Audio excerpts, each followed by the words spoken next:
Since the NATO bombing of Kosovo, and also of wider Yugoslavia, as well as the NATO bombing in Serbia, there's been a consistent debate among the core leadership and wider party of the SNP about the nature of credibility, the SNP's defence policy, and the prospective foreign policy of an independent Scotland, or just the SNP's vision of the UK's foreign policy within the context of a Scotland still being inside the Union.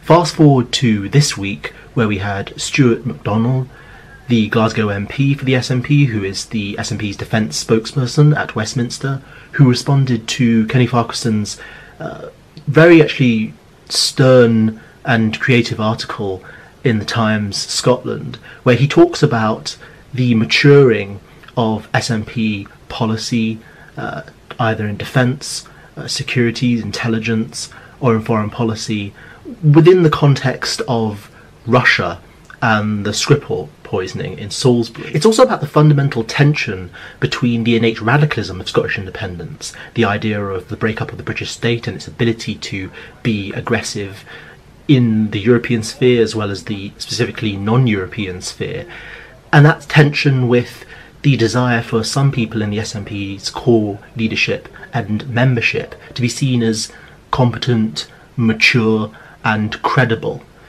We're going to be looking at this tension because it's going to have huge consequences for not only the SNP as a party in terms of their policies moving forward, but any kind of vision for an independent Scottish state. The debate within nationalist or wider pro-independence groups, circles, when it comes to the issue of Russia has sparked the dreaded phrase of credibility on policy.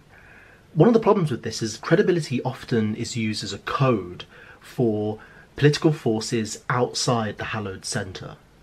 Anyone who seeks to deviate from the Atlantic Alliance or America's effect on the wider world, especially in non-European theatres, can be deemed as radical, edgy, or perhaps too close to Russian interests, without actually understanding the perspective of those in the Arab, Persian, African, Latin American, or Asian world. For a country which is engaged in one of the most devastating imperial projects around the world, Scotland has a huge amount of goodwill when it comes to the international community. And of course, when I mean the international community, I don't mean basically Canada, America and Europe. I mean the international community, especially non-European countries. Countries that were former colonies.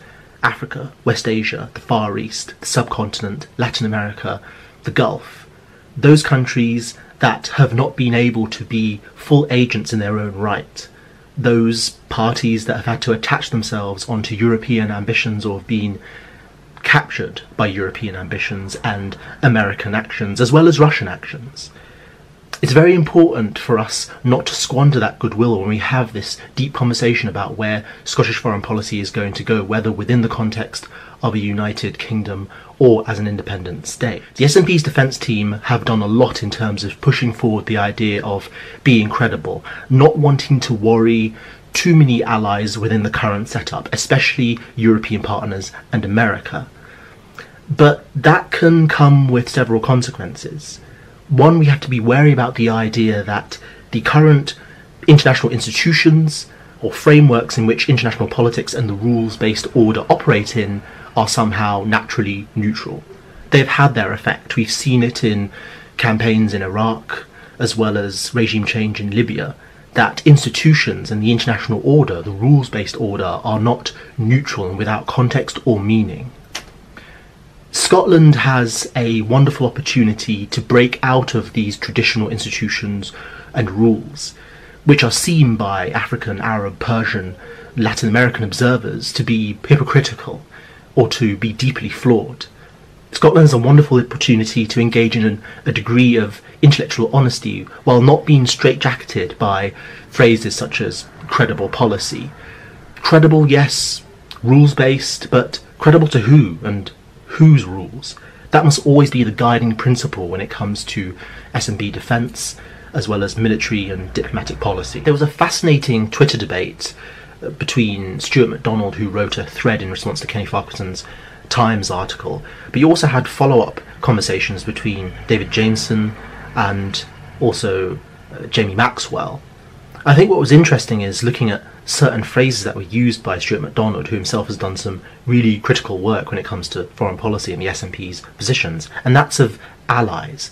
Now, of course, allies are important, and Scotland wants to be an independent state in the future with the benefit of the recognition of independent allies working within international frameworks and institutions.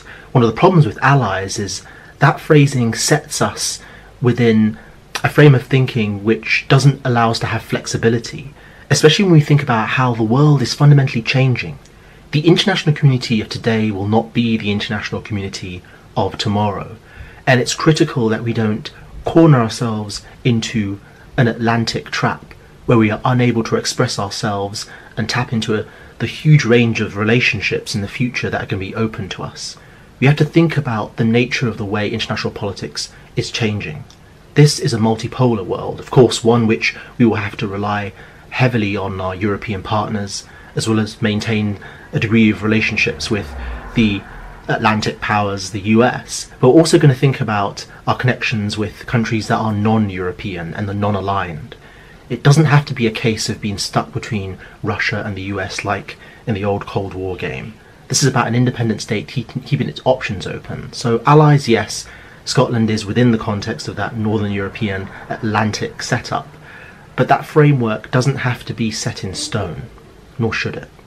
We can't forget that NATO's General Secretary during the referendum came out against an independent Scotland, and of course he had reasonably good reason to do it.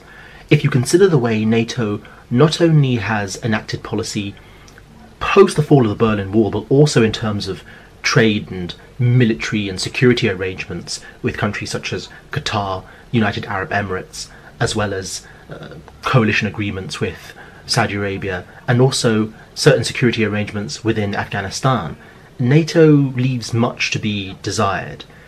Many would say that it's still a very important tool in terms of responding and defending against what they would term as Russian aggression.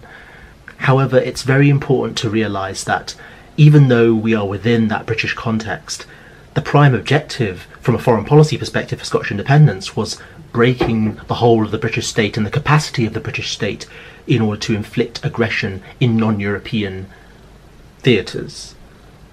Also, we need to think about grounding our international relations and understanding of diplomatic relations from the perspective of those previously colonised or objectified states.